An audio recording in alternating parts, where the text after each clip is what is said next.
This is Always With You, Endless Harbor Series, Book 1, written by Fiona Grace, narrated by Jeanie Black.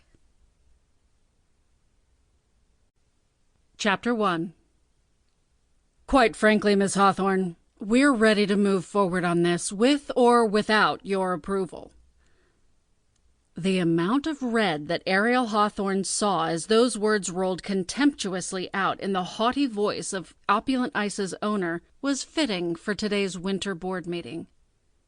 Too bad that warm, fuzzy thoughts were not the first things that rose in her mind as the older man across from her delivered the message. Ariel felt the eyes of a dozen people on her. Opulent Ice's CEO, the board members, even the secretary tasked with keeping the meeting minutes stared. The entire room plunged into awkward silence as those gathered watched, waiting to see what her reaction to Jim's patronizing tone would be. She purposefully kept her voice even, focusing on the opulent boardroom instead of Jim's face. Elegant modern decor. Long, mirror-polished marble conference table. Vintage local art gracing the walls. The wall of windows at the far end of the room that gave a breathtaking afternoon view of downtown Miami. She got the impression that Jim Chambers wanted her to snap back, but she wouldn't give him the satisfaction. She would be as zen as the waves lapping at the sandy curves of the South Beach shore. Well, Mr. Chambers, as much as I admire your boldness, I have to ask why OI is making such a strategically unwise move.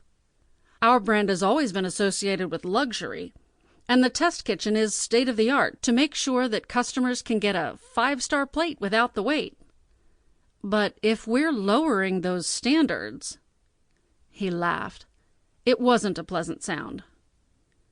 We are giving the customer what they want. Value. In case you haven't noticed, consumers are increasingly savvy about where their dollars are going in the grocery space.